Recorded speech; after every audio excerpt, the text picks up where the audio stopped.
Salam alaikum à toutes les personnes qui sont présentes et bienvenue dans notre épisode numéro 7 de Nos sœurs ont du talent. Pour rappeler comme à chaque fois le concept de l'émission, et en plus aujourd'hui c'est une émission un peu spéciale. Donc Nos sœurs ont du talent, c'est une émission que j'ai lancée il y a 7 épisodes du coup maintenant, dans laquelle pardon, j'ai à cœur de faire venir du coup des sœurs qui ont du talent, hein, c'est contenu dans le titre, mais aussi pour, ça évidemment ça a une, ça a une volonté, on va dire, politique, ou en tout cas une volonté de dawa, et une volonté en fait de casser un peu cette image qu'on nous a par les médias, par beaucoup de choses qu'on nous a malheureusement collées en tant que femmes musulmanes. Surtout, comme je le répète à chaque fois, mais c'est important, surtout en Europe, bien sûr, dans les pays musulmans. En général, et encore, c'est pas toujours le cas, mais en général, ça va. Mais c'est vrai que ici, dans nos pays européens, c'est vraiment important, en fait, de contrer cette image que les médias, etc., nous collent pour, au contraire, leur proposer une image plus proche de la réalité, à savoir la réalité qui est pleine de sœurs qui ont du talent, pleine de femmes musulmanes qui sont voilées peut-être, pudiques peut-être, mais émancipées, mais indépendantes, mais intelligentes, à la tête d'entreprise, à la tête de leur business, bref. C'est le principe de Nos sœurs ont du talent. Et cette émission d'aujourd'hui, c'est une émission un peu spéciale, pas vraiment spéciale parce que c'est à chaque fois elle est spéciale en fait parce que chaque sœur est différente, mais aujourd'hui ça me tient vraiment à cœur parce que c'est un thème, enfin Zina va nous en parler hein, bien sûr, mais son ouvrage s'appelle Chut Chouma. De toute façon je vous spoile pas parce que c'était déjà écrit sur la couverture, sur l'annonce de présentation. Et vous savez que les personnes qui me suivent savent que c'est un thème pour moi, cette chouma, ces tabous, toutes ces choses un peu qui nous empoisonnent la vie pour beaucoup de choses. Vous savez que ce sont des thèmes qui me tiennent à cœur parce que j'essaye, à travers ce que je fais, même si c'est très modeste et c'est très peu connu, hein, mais c'est pas ça le problème, j'essaye un peu de casser cette image d'illégitimité, encore une fois, qu'on nous colle à nous les femmes.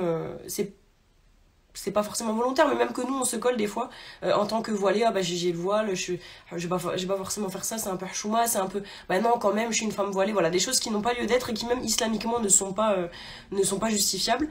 Et donc du coup c'est vrai que Zina Mzaoui, son livre il collait vraiment bien à ce thème là que je véhicule un peu dans tout ce que je peux, hein, parce que c'est un peu mon cheval de bataille. Donc voilà, maintenant qu'il y a plusieurs personnes et que j'ai présenté l'émission, on va faire monter Zina. Salam alaikum. Walaikum salam, ça va Zina? Je t'ai pas fait trop attendre? J'attendais patiemment, Ah, pas de ça va. souci. Il fallait que j'introduise un petit peu l'émission avant de te faire monter. Y a pas de problème. Est-ce que tu m'entends bien? Oui, oui. Toi aussi? Nickel. Ouais, très bien. Très bien, Bah, très bien. bienvenue dans notre septième épisode de notre émission du coup, Nos Merci. sœurs ont du talent. Le chiffre 7, Merci c'est un à beau toi qui fais chiffre, donc ça l'introduction. me va. Vraiment, merci parce que tu es une personne que je suis depuis longtemps et quand t'as accepté, je me suis dit, oh, genre, trop bien, ça fait Ah, tellement longtemps non, qu'elle fait et je trouve nous, ça nous- tellement, subhanallah, nous enrichissant, sommes mais des personnes comme tout le monde, donc on essaie d'accepter les demandes oui, bien sûr, ouais, machallah. qui sont joliment formulées. Donc c'était le cas, donc avec plaisir. Alhamdoulilah. Mais c'est pas tout le monde qui réagit comme ça aussi, donc bon, c'est bien. Machallah. Alhamdoulilah. Bah, du coup, est-ce que tu peux commencer en te présentant d'abord brièvement et ensuite on va développer, Inch'Allah. Ok. Zina Hamzaoui. Alors se présenter, c'est toujours un peu compliqué, mais clairement, donc femme installée ici à Bruxelles depuis pas mal d'années. Donc, faut savoir que moi, je suis née en France, en région parisienne, et je suis venue en Belgique pour mes études. Donc, je me suis formée en tant que sage-femme, et puis en tant que sexologue clinicienne, thérapeute de couple. Donc, en gros, je m'ennuie pas dans mon quotidien. Ouais. Entre-temps, je me suis mariée, j'ai eu 3 enfants. Donc, on va dire que je jongle bien avec la matière que je donne au fil de mes consultations. Et puis voilà, en parallèle, le projet a vraiment grandi. Récemment, on a ouvert un centre de santé avec ma collègue Jihen ici sur Molenbeek, donc en région bruxelloise. Mhm. Et puis donc un centre dans lequel on est plusieurs. On prend vraiment en charge au niveau pluridisciplinaire nos patientes. Mhm. Ça nous tient vraiment à cœur d'avoir des prises en charge les plus globales possibles pour justement être efficace, que ce soit pour les patientes et même pour nous, vraiment gagner du temps, ne pas tourner autour du pot et on va dire régler les problèmes de la manière la plus simple et rapide pour tout le monde. Mhm. Et puis voilà, à côté de ça, il y avait donc et les consultations et les conférences, les séminaires de préparation au mariage, les séminaires d'éducation à la pudeur et à la sexualité. Et un petit peu, on va dire, c'était un peu la suite logique de tout ça. Bah, mon premier livre, Chute Chouma, Oui. qui est sorti il y a presque 2 ans, vraiment qui est venu un petit peu mettre un peu plus en lumière mon travail. Et Hamdoulilah, qui a vraiment permis à pas mal de monde de connaître le monde de la sexologie, parce que c'est un sujet très méconnu, ou en tout cas beaucoup de gens ont des a priori là-dessus. Enfin, ils savent pas trop ce que c'est qu'une consultation avec une sexologue. On imagine un peu tout et parfois des choses très très Ouais, délicates. exotique. Euh, et alors qu'en fait, pas du tout. Et ce dont je suis, on va dire, fière, c'est que ça a permis à des gens de prendre conscience qu'ils avaient des problèmes et surtout qu'il y avait des pistes de solutions très concrètes. Mhm. Euh, donc voilà, on va dire que mon travail, il est à différentes échelles, avec différentes populations, autant avec les jeunes qu'avec les adultes, autant avec les femmes que les hommes, les célibataires que les couples, Mhm. et donc autant en présentiel qu'en ligne. Donc voilà, Ok. je suis un petit peu partout, tout en essayant d'être efficace là où je suis. Ok. Mais du coup, parce que tu nous as dit beaucoup de choses, mais on va développer, c'est pas grave. Du coup, si on, enfin, ton métier de base, malgré tout ce que tu fais, c'est sexologue, c'est ça? Ou C'est ça, psychologue? donc c'est vraiment sage-femme et sexologue. Toi, mais Sage-femme et sexologue. sexologue. Donc, je suis pas psychologue. Ah, Donc, je suis thérapeute de couple et sexologue clinicienne.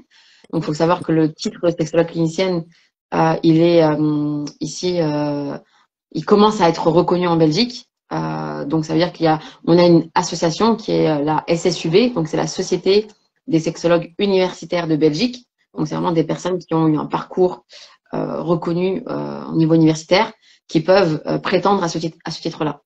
Et c'est très important pour moi de défendre ce titre parce qu'aujourd'hui, on va se rendre compte qu'il y a des gens qui peuvent se lancer dans ces domaines-là Ouais.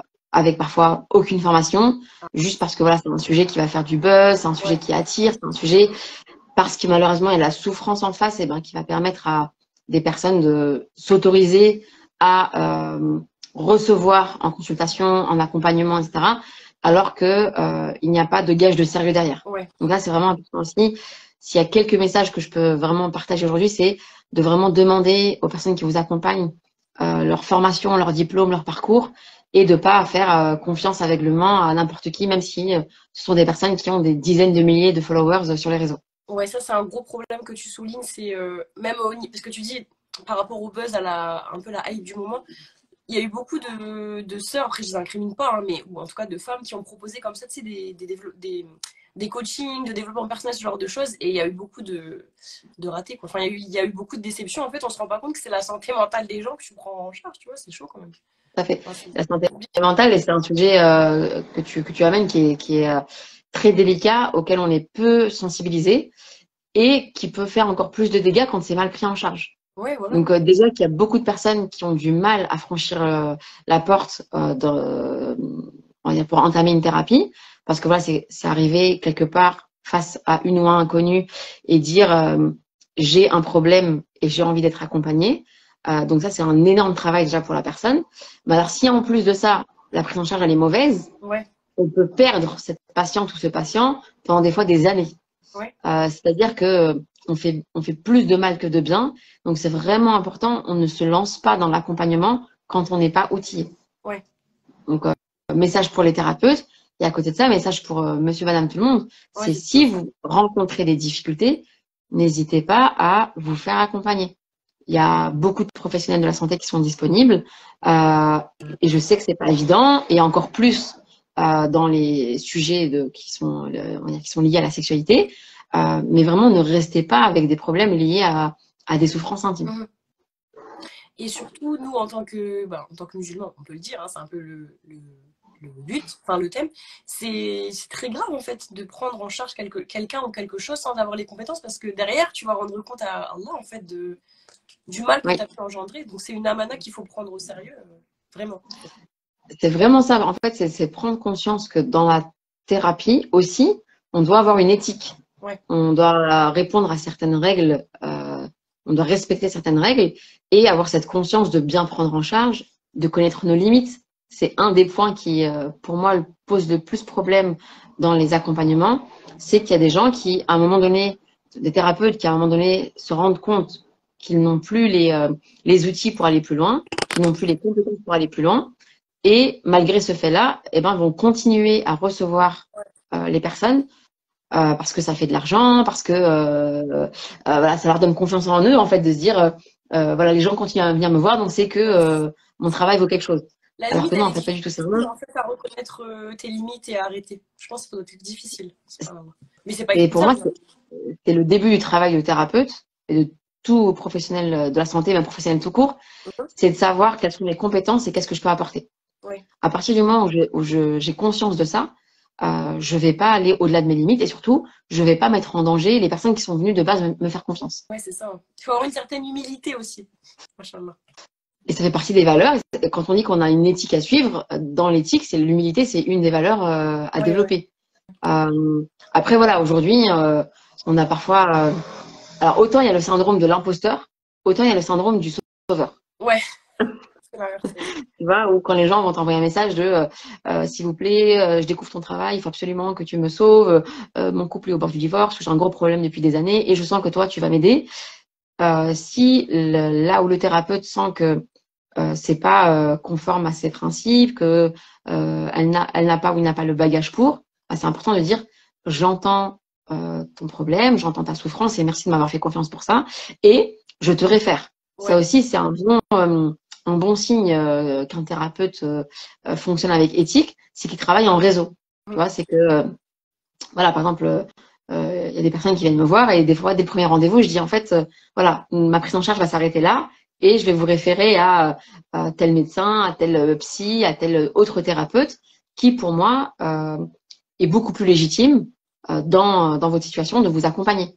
Oui. Et en fait, il n'y a aucun souci avec ça. Les gens sont très réceptifs, parfois très étonnés aussi qu'on puisse leur dire en fait, je veux pas continuer avec toi ce travail-là, en tout cas pas pour l'instant. Mais c'est un bon signe aussi, c'est d'avoir quelqu'un en face de nous qui a un réseau et qui travaille pas dans la solitude. Ah oui, c'est un signe de confiance. C'est un signe de sérieux, en fait, c'est un signe de sérieux, que c'est une personne aussi qui continue de faire des intervisions. Oui. Par exemple, tu vois, entre collègues, on se retrouve, on parle de cas cliniques qu'on reçoit, de situations, de voilà, j'ai eu ça, j'ai eu du mal avec cette situation, qu'est-ce que toi t'aurais pensé? Sache que moi j'ai proposé ça, qu'est-ce que tu aurais proposé à ma place? Vraiment, voilà, comme on dit, il y a plus dans plusieurs cerveaux que dans un seul. Les intervisions, c'est vraiment aussi une garantie d'être pris en charge par quelqu'un qui a le souci de bien faire. Oui. Ça, c'est important. Et comment tu t'en es venue à ça? Est-ce que tu as cette envie de parler de sexualité, le livre Chut Hchouma, est-ce que tu avais constaté dans ton environnement qu'il y avait justement trop de Hchouma? Comment t'en es venue en fait à ça? Ouais. Alors, comme je dis, à la base, je connaissais pas du tout le métier de sexologue. C'était inconnu pour moi. J'étais vraiment en mode, je veux être sage-femme parce que la grossesse, ça me fascine, l'accouchement, ça me fascine. Ouais. Et au fil du temps, j'avais plein de questions liées à la sexualité qui arrivaient. Et je me rendais compte qu'en fait, les gens qui étaient déjà mariés, qui avaient déjà une sexualité active, me posaient des questions qui, pour moi, étaient très simples. Et je me disais, mais en fait, ça, normalement, tu aurais dû l'apprendre avant de te lancer dans le mariage. Ouais. Et petit à petit, je me rendais compte que les gens se lançaient dans le mariage sans tout ce bagage-là. Et je me suis dit, c'est pas possible. En fait, il faut absolument faire de la prévention. Et il faut absolument aussi accompagner les gens qui sont déjà mariés et qui ont déjà des problèmes. Et du coup, c'est de là, en fait, qu'est née l'idée de devenir sexologue. Et puis, voilà, quand j'ai commencé, je me suis rendu compte qu'en fait, il y avait énormément de demandes. Ouais. C'est juste que les gens ne savaient pas vers qui se tourner. Et surtout qu'ils cherchaient aussi une personne qui avait les mêmes codes qu'eux. Tu vois, la même religion, la même culture, oui. Parce que c'est très rassurant. Oui. Et du coup, c'est compatible aussi dans la prise en charge. Parce que du coup, ça prouve bien qu'il y avait vraiment peu d'offres parce qu'on te demandait en tant que sage-femme des questions sur la sexualité. Alors que les sages-femmes. Oui. Ouais, oui. Tout à fait.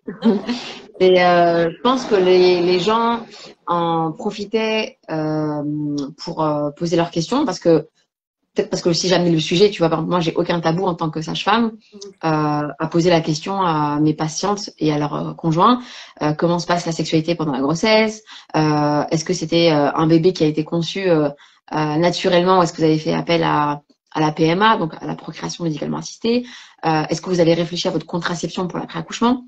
Et le fait, en tant que professionnel de la santé, d'amener ces questions-là, en fait, les gens se disent, OK, en fait, avec elle, on peut y aller, on peut poser nos questions et je leur ai tendu la perche. D'accord, ok. Et là aussi, hein, c'est important aussi d'en parler, qu'il y a un énorme tabou au sein même du monde médical, où il y a très peu de médecins, de psys, de sages-femmes qui vont oser, ou de kinés, qui vont oser parler de sexualité avec leurs patients, patientes, parce que pour eux, c'était pas le sujet de base, en fait. D'accord. Alors que pour moi, la santé sexuelle, elle fait pleinement partie de la santé de manière globale. Ok, moi je vois. Et ça, Oui, c'est vrai. c'est vraiment important de le garder en tête. En fait, c'est vrai qu'on on laisse ce plan-là sur le plan intime et bah, très couple, très intimité, alors qu'en vérité, il y a enfin, il y a une approche médicale de la sexualité. Mais ça, c'est vrai qu'on n'en Il y a une parle pas. approche. Ouais. Ouais. La santé sexuelle, c'est un sujet de santé publique, hein. C'est un sujet qui nous concerne toutes et tous. Surtout aujourd'hui, j'ai envie de dire, avec l'hypersexualisation, le fait d'amener toutes les questions liées à la sexualité dans les débats publics de tous les jours. Donc ça, c'est très important de connaître aussi notre actualité et de comprendre aussi qu'on ne parle pas de sexualité exclusivement aux gens mariés. Ça, il est temps vraiment de comprendre que les célibataires peuvent et doivent se poser des questions sur leur sexualité, justement. Mhm. Et c'est pas parce qu'on n'a pas de sexualité active qu'on n'a pas de questions liées à la sexualité. Oui. C'est une distinction qui est primordiale à faire parce que si elle n'est pas faite, elle peut être la cause de vraiment de beaucoup de souffrance. Tu vois, quand on a des célibataires qui vont nous consulter et nous dire je sais pas, moi j'ai du désir tout le temps, pourtant bah, je fais mes 5 prières, pourtant je regarde pas les hommes ou les femmes à l'extérieur, et pourtant je sens que c'est en moi, et est-ce que ça fait de moi Ouais, une moins bonne croyante ou un moins bon croyant? Et ouais, c'est la parce qu'on n'a pas rendu légitime ces questions-là, Mhm. et ben en fait je trouve ça extrêmement violent. Mais oui, c'est j'avais invité une sœur, Aziza, qui est psychoneuronutritienne, et elle est un peu comme toi, c'est ça que j'adore, c'est qu'elle est très, elle a pas d'air choix, parce qu'en fait, il y a pas à en avoir, en fait, dans ce sujet-là. Et elle dit qu'elle a des patientes, moi, elle, c'est plutôt pour des troubles du comportement alimentaire, mais tu verras que c'est relié. Tout à Tellement, fait. quand elles étaient jeunes, ces filles-là, leurs parents leur ont dit, c'est haram, tu parles pas de sexualité, il y a que quand t'es marié qu'on t'en parlera, là, c'est haram. Mais que qu'est-ce qui s'est passé? Je pense que tu l'auras deviné. Elles se sont mariées, blocage intégral. Oui. Subhanallah. Au lieu de leur amener, après, peut-être qu'avec mes enfants, je serais pas mieux, mais je veux dire, au lieu de leur amener de sorte à comprendre que certes, c'est interdit quand tu n'es pas marié, mais que ça existe. En fait, là, c'est vrai qu'on fait comme si ça n'existe pas. Et quand tu arrives, Mmh. que tu es marié, ah bah tiens, tu peux en parler, ça existe. Mais Mmh. tu vois, c'est. Subhanallah. Ouais. Moi, je prends souvent l'image de l'interrupteur. Toute notre vie, on est en mode off, on est éteinte, on connaît pas, on Oui, n'a pas voilà. vu, on pose pas de questions, rien du tout. Et hop, une fois que tu as la bague au doigt, l'interrupteur il s'allume et tu sais tout, tu gères tout, tu connais tout, tu as du Bah plaisir, oui. tu te lâches facilement, tu es efficace. Et ça, c'est une fausse croyance bah, qui a des conséquences lourdes parce que ça va créer de la souffrance autant du côté féminin que du côté masculin. Parce que cette éducation de chemin, elle concerne aussi les hommes. On parle souvent de la conséquence chez les femmes, Ouais. mais elle a aussi des conséquences chez les hommes. Et des hommes qui vont, par exemple, avoir du désir avant le mariage, qui vont pas savoir quoi en faire, qui vont peut-être se marier avec plein de frustrations, qui vont même s'interdire sexuellement de se lâcher avec leur épouse, parce que pour eux, bah, si tu es un bon croyant, tu peux pas être Ouais. quelqu'un qui a du désir sexuel. Ouais. Et en fait, il y a vraiment des paradoxes qui vont venir se greffer dans ce couple et qui peuvent prendre place pendant de longues années. Mhm. Et ça aussi, on se rend compte que les gens consultent parfois trop tard. Ouais. C'est-à-dire que tu vois, quand tu as pris l'habitude de vivre avec ce problème-là pendant des années, des fois, ils vont consulter après 10 ans en disant, ah, ça fait 10 ans qu'on a un problème et aujourd'hui, on veut le régler.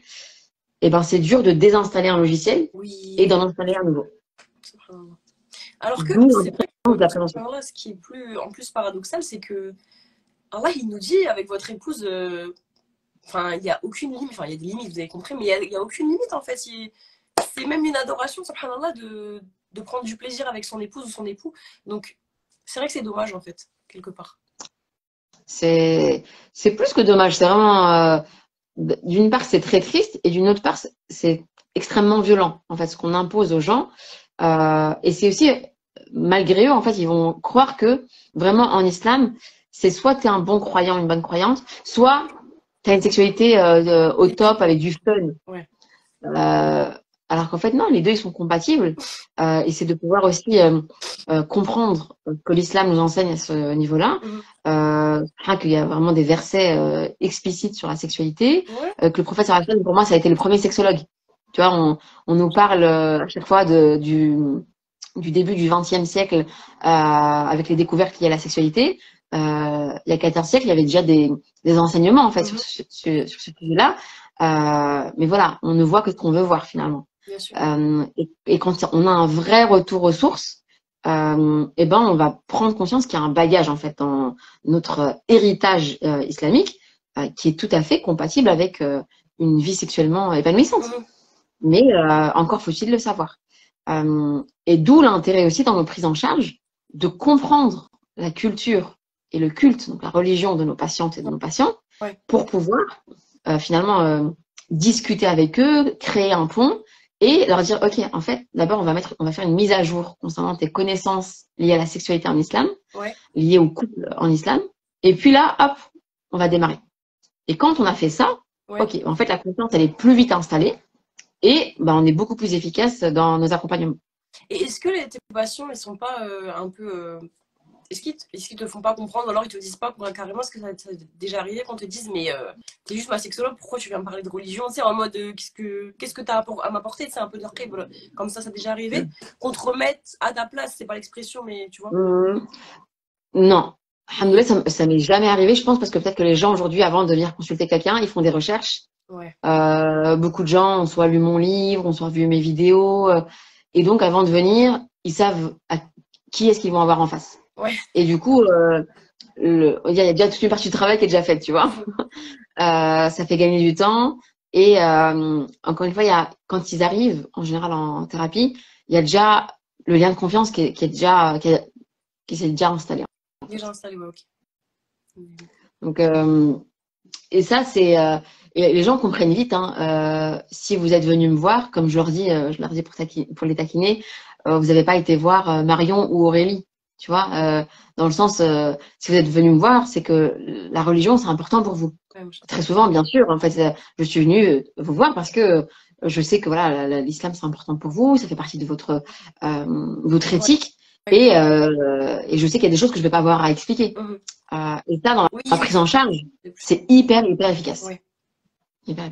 Et ce qui doit être aussi beau pour eux, c'est que quelque part, en fait, je suppose, étant donné que tu es musulmane et que tu as des connaissances, vous partagez cette religion, en fait, après, quand leur problème trouve une solution, peut-être ils doivent avoir l'impression que tout s'harmonise. Au niveau de leur religion, c'est OK, au niveau de leur couple, c'est OK. Et ça, c'est quelque chose de rassurant quand même. Parce que tu sais, des fois, quand tu vas voir des praticiens qui sont pas musulmans, tu as toujours ce truc de ouais, mais est-ce que c'est éthique, est-ce que c'est halal? Alors que là, ce qui est bien, c'est que finalement, ça les aligne sur tous les plans. Je me trompe? Tout à fait. Tu vois, tout à l'heure, on a parlé de santé de manière générale et de santé sexuelle. La santé sexuelle, c'est que la personne, elle est. Donc, quand on parle de santé de manière générale, on parle de la santé sexuelle et on parle aussi de la santé spirituelle. Si la spiritualité, c'est un élément important pour l'individu et que l'individu n'est pas en phase et n'est pas aligné avec sa vie spirituelle, alors ça va avoir des répercussions. Okay. C'est vraiment quelque chose qui peut paraître nouveau pour beaucoup de personnes, mais quand on va regarder la santé et la médecine, on va dire dans le monde islamique, on va voir que on n'a jamais divisé l'individu, on n'a jamais scindé l'individu entre sa religion d'un côté et sa santé de l'autre. C'est toujours quelque chose qui était en fait imbriqué, c'est toujours lié. Ouais, c'est englobé, en fait, c'est un bloc. J'écris juste Exactement dans les commentaires pour qu'on les prenne après. Donc ça, c'est ce qu'il faut retenir, c'est que parfois, c'est en travaillant justement le côté spirituel qu'on va venir créer de l'apaisement et donc on va venir avoir un effet positif sur le sexuel. Alors que les gens, tu vois, je le dis dans mon livre, je pose souvent la question aux gens, comment tu pries? Comment tu pries? Est-ce que tu pries vite? Est-ce que tu pries toujours avec les mêmes sourates? Est-ce que tu pries en te disant, vas-y, il faut que je prie comme ça, je m'en débarrasse et je suis libre pour après? Et après ta prière, comment tu te sens? Est-ce que tu te sens apaisé? Est-ce que tu te sens nourri? Est-ce que tu te sens ressourcé? Ou au contraire, voilà, c'est juste fait, c'est un check sur ma to-do list et puis c'est tout. Et en fait, les gens, ils vont faire le parallèle. C'est-à-dire que si ta vie sexuelle, tes moments sexuels, c'est juste un truc dont tu dois te débarrasser, un truc que tu as envie de faire vite, un truc qui te dérange, un truc qui t'apporte plus de mal que de bien, Ouais. en fait, tu pars déjà avec cette intention-là, avec cette énergie-là, alors qu'en fait, si tu voyais les choses différemment, un moment sexuel, c'est censé t'apporter de l'apaisement, Ouais. c'est censé te ressourcer, c'est censé te rendre plus zen, que tu sois un homme ou une femme, et c'est censé te rapprocher de l'autre et te rapprocher de Dieu. Machin. Et ça, les gens, souvent, ils oublient ça, en fait, ce qu'on leur a. Tout à l'heure, tu disais, c'est interdit avant le mariage. Mais on n'explique pas la finalité, en fait. Pourquoi est-ce que la sexualité active, elle est interdite avant le mariage? C'est pas interdit pour interdire, c'est qu'il y a une finalité derrière, en fait. Mhm. Et quand on a mis du bon sens là-dedans, qu'on a expliqué ces finalités, en fait, les jeunes, ils comprennent. Ok, en fait, c'est pas pour me punir. Oui, C'est pas pour me punir. ouais. Et quand il y a une compréhension, bah, il y a une acceptation. Et donc, quand ils vont être dans une sexualité active, ils vont beaucoup plus facilement passer à l'action Ouais. et en s'autorisant, en fait, en se sentant pleinement légitime d'avoir envie, de l'exprimer, de prendre du plaisir, de rechercher comment avoir encore plus de plaisir. Mhm. Mais quand une femme ou un homme s'est interdit tout ça sans comprendre le pourquoi et en pensant que c'est un énorme péché, même une fois marié, même en associant la sexualité à quelque chose de sale, et ben même une fois mariée, la personne elle va se dire, en fait, c'est trop la honte de dire à mon mari Ouais. que j'ai envie, ou l'homme il va se dire, je peux pas demander ça à ma femme parce que voilà, c'est ma femme justement. On va voir vraiment énormément de problèmes qui vont venir s'installer, de gens qui vont être frustrés, autant des hommes que des femmes, Mhm. alors qu'en fait, bah, il n'y a pas lieu. Alors, j'ai vu qu'il y avait plusieurs questions Ouais, je suis en train de les noter et on les prendra à la fin. Ok, Pour éviter de trop parasiter très l'échange. bien. Et du coup, par rapport à ce que tu viens de dire, le thème de l'illégitimité en tant que femme musulmane, c'est un truc qui me tient beaucoup à cœur parce que je trouve qu'il est trop présent, malheureusement. Et c'est vrai que, comment toi tu fais pour, dans tes séances, bon, évidemment, brièvement, comment tu fais pour faire comprendre à, parce que c'est souvent des femmes, là on va dire des femmes, qu'en fait elles sont pas illégitimes à avoir du plaisir, que c'est pas, ça fait pas d'elles, enfin, pas du plaisir. Quand elles sont pas mariées, qu'elles sont pas, que c'est pas honteux en fait qu'elles sont pas illégitimes à avoir du désir plutôt. Que c'est pas parce qu'elles ont du désir, ça j'ai beaucoup entendu de la part de mes sœurs. En gros, je comprenais qu'elles avaient du désir parce que c'était des êtres humains et genre elles avaient honte de me le dire. Et comment tu vas leur faire comprendre que c'est légitime ton désir, c'est pas grave, Ouais. ça fait pas de toi une fille facile ou tu vois. Comment tu essayes de. Bah, c'est comme quand les enfants vont poser la question ou vont simplement dire lors d'un repas de famille, oui, j'ai une amoureuse, j'ai un amoureux, et que les parents ils vont venir dire, oh, dire non, il n'y a pas d'amoureux chez nous en fait, tu vois.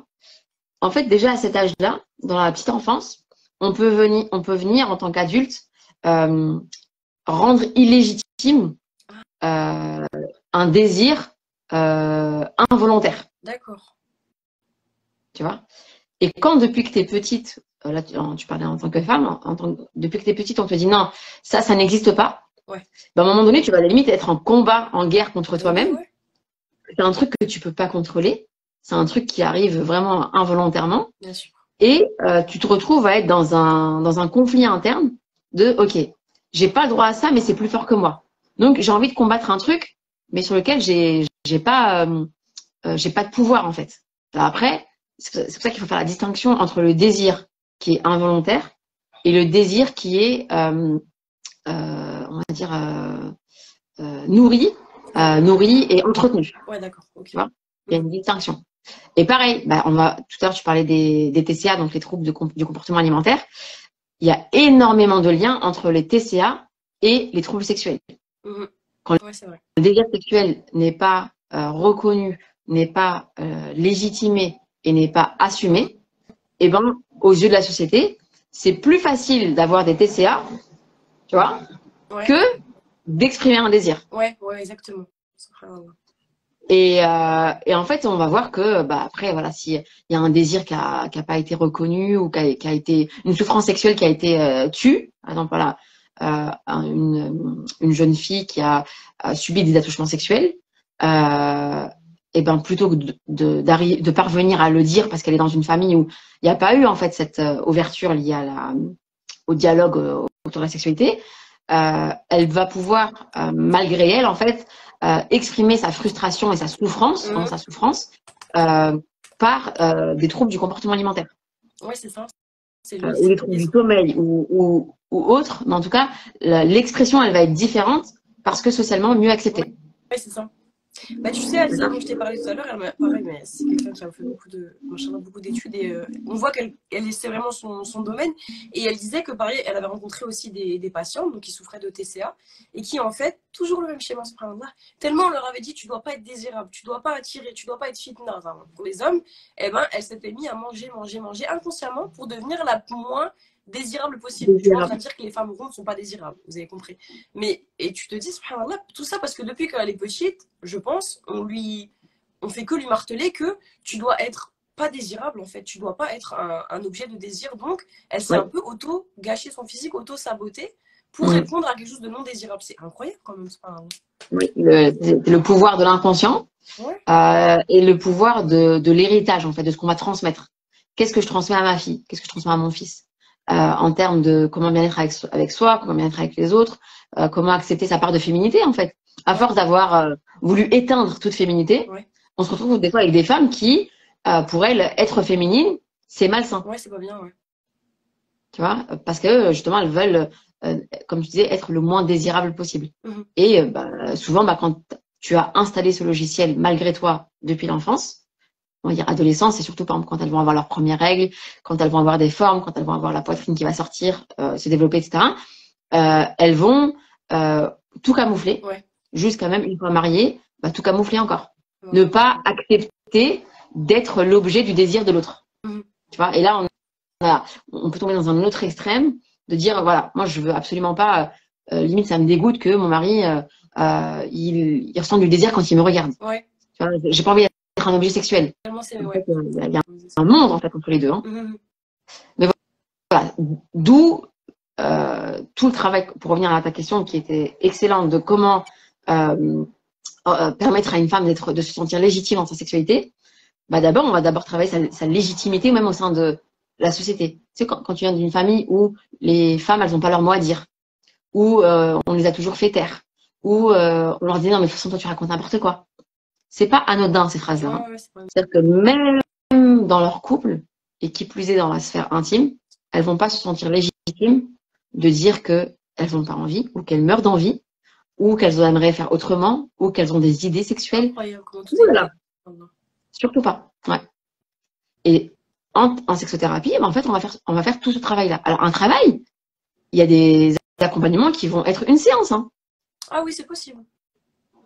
Oui, des fois, en fait, le problème, il est très, très, très, très simple. Ok. Tu vois et des fois, le problème, il est beaucoup plus grand. Et donc là, ça va nécessiter peut-être 4, 5, 10 rendez-vous. Enfin, on ne sait pas. Mhm. Mais parfois, les gens, en fait, tu vois, quand tu es tout le temps face à un problème et que bah, je suis face à ma main et tu as l'impression que bah, mon problème, c'est là et que je vois que ça toute la journée, j'ai l'impression qu'il n'y a que ça et que mon problème, il ne va jamais se résoudre. Et quand tu as quelqu'un qui va t'aider à mettre de la distance, à relativiser, à voir en fait qu'il y a autre chose, qu'on peut agir différemment, etc., à prendre de la hauteur, bah, en fait, le problème, il peut se résoudre beaucoup plus Oui, rapidement. prendre de la hauteur, oui, c'est ça, relativiser. Et Donc même la ce que tu. sexothérapie, c'est pas genre un protocole fixe. Tu reçois ça, tu fais ça, ta ta ta ta. Non, Ouais, c'est beaucoup plus complexe que ça. ok. Et après, tu nous l'as plus ou moins dit. De toute façon, en général, dans cette émission, toutes les questions, vous les anticipez parce que c'est normal, c'est le flux de la discussion. Mais qu'est-ce que ça Ouais. t'apporte vraiment humainement de faire ça? Quelles sont tes petites, on va dire, tes petites réussites, tes petits plaisirs personnels par rapport à ça? Franchement, la satisfaction, le fait de voir que les gens vont mieux, le fait que les gens, tu vois, quand tu vas écouter leurs problèmes, déjà de sentir qu'il y a un soulagement, Ouais. et qu'ensuite, quand tu apportes des explications et que tu les fais réfléchir et que eux-mêmes arrivent à comprendre en fait ce qu'ils vont pouvoir mettre en place, et que tu vois leurs yeux briller, mais c'est la patrie en fait, ça de te dire, tu es une cause pour le bien-être des gens. Ouais. C'est ça que je dis, c'est pas une corvée du tout mon travail. Hein. C'est un kiff que de pouvoir être cette personne-là qui va venir soulager. Même vis-à-vis d'Allah, c'est ta mission de. Moi, je crois beaucoup. Je pense qu'Allah, il nous a tous tous donné un don, quel qu'il soit, il faut le trouver. Et après, c'est même limite dans ma conception. Moi, je me dis c'est même haram de ne pas le mettre en œuvre pour les gens. Et toi, c'est ça, j'ai l'impression. Donc, alhamdoulilah, c'est ta mission Vraiment, peut-être de vie. vraiment. Comme je disais, j'avais absolument pas connaissance du métier de sexologue. il est venu à moi, tu vois, comme on dit. Il est venu à moi parce que c'est, je pense, ce domaine-là où j'ai développé une expertise. Donc, voilà, pour moi, c'est de pouvoir justement trouver le domaine dans lequel on excelle, dans lequel on Ouais. est utile et dans lequel on s'épanouit en aidant les autres à s'épanouir. C'est le bien-être total. Est-ce que tu te vois faire ça toute ta vie?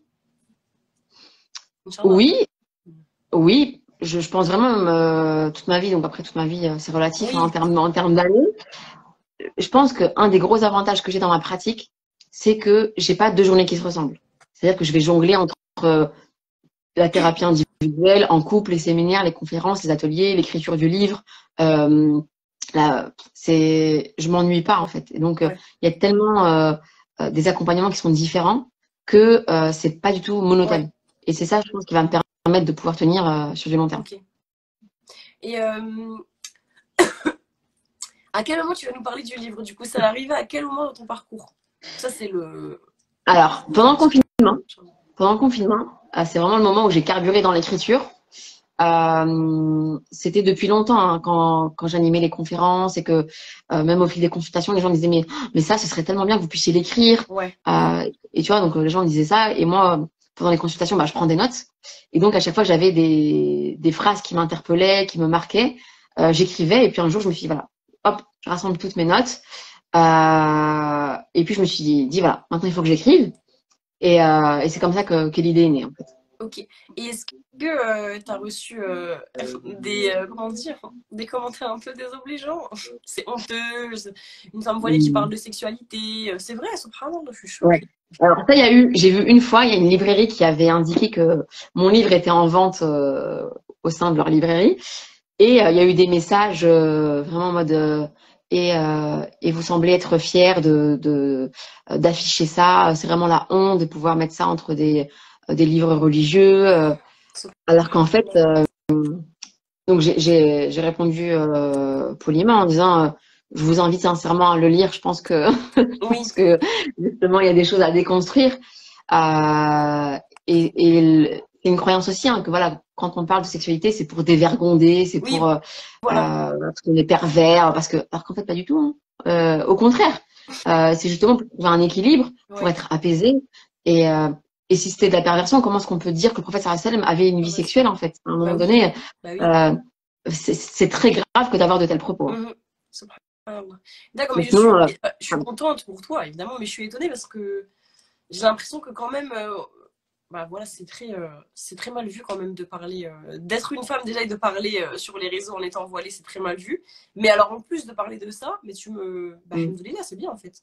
Je pensais non, vraiment. après voilà, je pense que ça se voit à travers la communication que j'ai. Hein, Oui, bien que t'expliques je reste beaucoup les assez choses. subtile, je dis pas forcément les choses, même si je suis très claire, je mets pas les gens mal à l'aise en général, et donc les gens comprennent très vite que c'est pas du tout dans la vulgarité Oui, ou dans voilà, c'est pas en fait c'est éthiquement correct, d'accord, si je peux dire ça comme ça.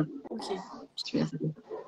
Et qu'est-ce que tu aimes le moins dans cette activité? Bon, après, je dis cette activité, mais elle est large, mais dans tout ça, qu'est-ce que tu aimes le moins faire? Bon, je pense après que c'était mon côté d'entrepreneur, c'est l'administratif. C'est vraiment ça qui me fatigue le plus et que je repousse le plus du coup. Ouais, Mais sinon, non, alhamdoulilah, tout le reste, je m'y plais sincèrement. ok. Est-ce que, après, si c'est une question trop privée, tu ne réponds pas, mais est-ce que ton mari participe de près ou de loin à ça, ou est-ce que, tu vois, est-ce qu'il est content, est-ce que, voilà, est-ce qu'il y a un échange par rapport C'était, à ça? il est dans l'ombre, Oui, il est dans l'ombre. Alors par exemple, bah, il va être présent lors des séminaires que je co-anime avec oui, mon collègue Thomas. Il me soulage, on va dire, dans toutes mes activités, c'est-à-dire il joue son rôle de papa, il joue son rôle de mari, et du coup, bah, c'est en cela aussi qu'il contribue à mon projet. C'est-à-dire qu'en faisant sa part réellement, il me permet de libérer du temps et de l'énergie aussi pour pouvoir être dans mon domaine d'expertise. machallah, qu'Allah nous préserve. C'est beau quand c'est un soutien mutuel, machallah. Donc, c'est vrai qu'on parle beaucoup des couples qui ont des problèmes, mais alhamdoulilah, il y a des couples qui vont très bien et c'est important de le souligner. Mhm. Euh, mais ils n'ont pas forcément besoin de s'afficher aux yeux du monde. Ouais, c'est ça.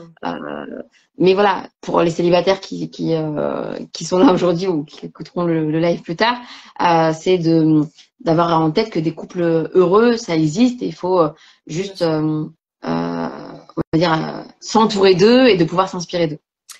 Et surtout aussi, enfin, les réseaux sociaux, c'est un énorme fake, hein. Enfin, vraiment, arrêtez de tomber dans le panneau, s'il vous plaît, c'est un énorme fake, d'accord. Donc, il faut éviter de se blinder de ce type d'images qui sont embellies, du moins. Et c'est vrai que c'est toujours moins vendeur de parler de son couple qui va mal plutôt que de mettre des photos Insta où on est super beau et super heureux, c'est moins vendeur aussi. Donc, voilà. Et même, c'est aussi moins vendeur d'afficher un couple qui va bien et qui vit très simplement. Oui, Parce oui, qu'aujourd'hui, on est tellement dans l'extra, dans l'excès, dans le trop, que montrer un couple qu'en fait, qui se satisfait des choses très basiques et ouais, très c'est simples, vrai. bah, ça ne suffit pas. Oui. Donc, ça aussi, c'est important de se le rappeler que les couples qui vont bien sont pas forcément des couples qui voyagent au bout du monde tous les 4 matins et qui Merci, se ramènent un merci. brunch au lit tous les week-ends et Merci. qui se baladent main dans la main à chaque sortie. Enfin, à un moment donné, il faut Non, arrêter merci parce que moi, ça m'a. cette Alors, je illusion. suis bête, je sais que c'est du fake, hein, excuse-moi. Mais moi, ça m'a beaucoup complexé. Genre, au début que j'avais Instagram, je me disais, mais moi, je fais pas ça avec mon mari. Genre, non, il me ramène pas des brunchs. Mais oui, c'est vrai, en fait. Ça vient dans notre inconscient, c'est débile. Chacun construit son couple comme il en a envie, comme il en a besoin, Ouais. et de pas être dans la comparaison. Et ça aussi, c'est tout le travail que je mène dans les séminaires que j'anime. C'est voilà, de sortir de cette illusion que les réseaux nous proposent pour aller vers autre chose qui est beaucoup plus réel, beaucoup plus concret et beaucoup plus accessible. Mhm. Mais du coup, son travail, si je comprends bien, il englobe du coup le domaine de la sexualité, mais aussi un peu de la remédiation, oui, c'est ce que tu avais dit, de couple. Tout à fait. Thérapie de couple, c'est aussi la. Thérapie de couple, c'est pas que dans la sexualité, c'est aussi psychologique finalement. Oui, tout à fait, c'est vraiment le Oui, relationnel. Et pour moi, l'un ne va pas sans l'autre, encore une fois. oui. On ne peut pas travailler la sexualité sans travailler la dynamique du couple, et on ne peut pas travailler la dynamique du couple sans travailler la vie intime. Donc, euh, tout sexologue, je pense, qui a envie d'être, encore une fois, efficace, je pense que c'est le mot qui a rythmé cette rencontre, va se voir, va se voir, on va dire, il va devoir, pardon, travailler la thérapie de couple parce que sinon, la prise en compte de la sexualité seulement ne suffit pas. Oui. Et j'avais lu d'ailleurs, il n'y a pas très longtemps en plus, Ranama, sur un groupe où on peut poser des questions à un chir de façon anonyme. Et le chir disait, subhanallah, je me suis dit quand même, c'est incroyable. Il reliait vraiment, il disait en gros, hein, il y avait une dame qui se plaignait de son couple, ça allait pas, et il disait veillez à avoir une sexualité épanouie, veillez à le faire vraiment de façon épanouie et régulièrement. Et c'est vrai qu'à première vue, tu te dis mais c'est quoi le rapport? Mais en fait, subhanallah, tout est lié, c'est incroyable. C'est lié. Il faut se rappeler aussi que une des choses qui va différencier une relation humaine entre deux personnes et entre deux personnes mariées, c'est aussi justement cette vie Ouais. sexuelle. Donc, si cette vie sexuelle n'a pas lieu, est inexistante ou fade ou pleine de souffrance, on ne répond pas à une des finalités du mariage. Oui, subhanallah. Et je pense qu'on va peut-être regarder. Non, est-ce que l'avant-dernière question, ce serait si Mhm. tu as des conseils à donner aux personnes qui aimeraient suivre un peu ton parcours de sexologue, de même sage-femme, un peu des conseils généraux, et ensuite on prendra les questions. Alors ça, c'est vraiment de ne pas hésiter à contacter une personne qui est dans le domaine pour la questionner sur des points bien précis. Pourquoi pas pour vraiment avoir un échange sur comment se passe une semaine, sur les difficultés qu'on rencontre dans le quotidien, et vraiment à se former, dans des institutions reconnues et pas juste en lisant quelques livres et en se Ouais, disant voilà, je me lance, ouais. j'offre du coaching sur les réseaux et puis petit à petit je vais professionnaliser le truc. Non, commencez bien dès le départ. Par la C'est professionnalisation. le truc que j'ai envie de dire. Ok. Ouais. Et même limite, à la limite, pourquoi pas demander des sortes de stages d'observation. Peut-être qu'il y a des personnes qui pourraient accepter, tu vois, des thérapeutes bien Alors ça, bénévolement, mais ça peut aider. une demande qui a souvent lieu, qui personnellement je refuse. Ah, Pourquoi? Parce que sinon je sais que je vais avoir des demandes de stage. C'est vraiment des demandes de stage qui arrivent très fréquemment. Pourquoi? Parce que pour les gens, comme je disais tout à l'heure, ça peut être très compliqué de venir voir un thérapeute et surtout une sexologue pour parler de sa vie intime. Alors si en plus il y a et la thérapeute et une stagiaire avec, ça peut être très embarrassant et ça peut vraiment rompre le lien de confiance. D'accord, ok. Donc, dans ce cadre, comment dire, avec ce souci-là, j'ai fait vraiment le choix de ne pas prendre de stagiaire, même si j'accueille les stagiaires volontiers, on va dire, en rendez-vous on va dire, administratif, tu vois, où je réponds à toutes leurs questions. Ça, il n'y a pas de souci, mais pas lors de mes thérapies. D'accord. Et au niveau de... Parce que après, c'est vrai, c'est une confiance réciproque. Enfin, c'est une confiance réciproque que vous avez nourrie et ça peut vite Surtout, la rompre, en fait. enfin, voilà, par exemple, nous ici, on est à Bruxelles, le monde est très Oui. petit. T'imagines, je prends une stagiaire et puis il y a la cousine qui vient consulter. Enfin, c'est. Ah ouais, c'est chaud, Donc, j'avoue. bah oui. Bah oui, parce que moi, je suis soumise au secret professionnel. Normalement, les stagiaires aussi. Mais c'est différent de venir en stage chez un ophtalmologue ou Ouais, une infirmière et chez une sexologue. Enfin, je pense que oui, oui, la, la subtilité est quand même à saisir. ouais. Et est-ce que pour les personnes qui nous écoutent et qui auraient besoin, on sait jamais, de tes services, est-ce que tu peux me donner plus ou moins la fourchette de prix ou alors c'est des prix standards ou par exemple une Alors, consultation en une sexologie? consultation, aujourd'hui, c'est 60 €. Mhm. J'ai pas encore mis à jour ce prix parce que l'inflation est quand même passée par là. Il faut savoir qu'en tant qu'indépendant, on a aussi beaucoup de frais à Ah côté. oui, bien Donc, sûr. c'est aux alentours de 60 €. Il y a une prise en charge de la Oui, mutuelle en fonction de votre mutuelle. ça c'est bien aussi. Ça, c'est important de le savoir aussi. Et après, il y a les séminaires, les conférences. Il y a beaucoup de conférences qui sont accessibles gratuitement. Les séminaires, les prix sont communiqués parce que ça dépend de chaque séminaire. Et voilà, en général, les informations elles sont sur le site internet. Ok. Et quand tu dis séminaire, c'est des, par exemple, enfin, c'est un séminaire dans lequel tu parles sur certains thèmes en fait, donnés, c'est Par bien ça? exemple, le week-end, donc le week-end du 17-18 juin, Ah c'est oui. notre séminaire de préparation au mariage. Et là, c'est sur 2 jours que je co-anime avec mon collègue Oussama Jamal. Et donc, c'est en mixité. C'est donc des couples qui vont se marier ou qui viennent de se marier. Et donc, on aborde vraiment toute la vie du couple, les conflits qu'ils vont rencontrer, les valeurs à développer, les responsabilités à acquérir. Et puis, on prend 2 heures où on est séparés. Lui prend les hommes, moi je prends les femmes, où on va parler de la sexualité en détail. Et puis après, voilà, c'est aussi autour d'ateliers, donc c'est vraiment hyper dynamique. D'accord. Et là, c'est pour moi, par exemple, un séminaire à absolument faire avant de se marier, ou si vraiment on vient de se marier. C'est un ensemble de bagages qui nous accompagne dans notre vie en tant qu'époux-épouse. D'accord. Et c'est en live ou c'est en Non, vrai? c'est en présentiel, c'est à Ah, ça, Bruxelles. c'est où exactement? C'est à Anderlecht. Anderlecht, ok. De toute Ouais. façon, s'il y a toutes les informations sur ta page, je pense. Oui, tout à fait. Oui, Je d'accord. le remettrai en story Oui, bien juste sûr. après, Inch'Allah. Et du coup, on va répondre aux questions. Si on peut le faire un petit peu brièvement, parce Ouais. qu'après, j'ai Et du encore coup, moi, quelques questions. j'ai un rendez-vous juste après, donc je peux vraiment pas tarder. Ok, alors, t'as Euh, environ combien de temps? Comme ça, on va plus ou moins jauger. Très simplement, j'ai 4 minutes. Ok. Ben, du coup, pour les Comme questions, on devait commencer à ouais, 13 h, on a commencé un petit ouais, peu plus tard. ouais. Ok. Ça aussi, la vie d'entrepreneur, c'est qu'on jongle entre Ouais, c'est nos compliqué. différentes casquettes.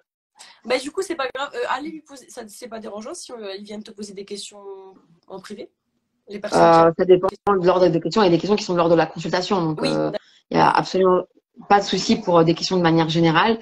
Mais ok. si ça relève de la consultation, là, il faudra prendre un rendez-vous. D'accord, bah, je vous renvoie à Zina et elle vous dira en privé.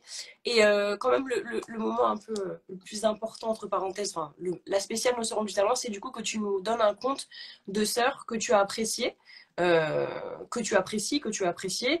Encore une fois, le critère, c'est pas qu'elle soit connue ou pas connue. Moi, je ne fonctionne pas du tout à ça, vous me connaissez. Le but, c'est vraiment de s'entraider et de se donner de la visibilité. Alors, est-ce que tu as une sœur que tu aimerais mettre en avant en particulier?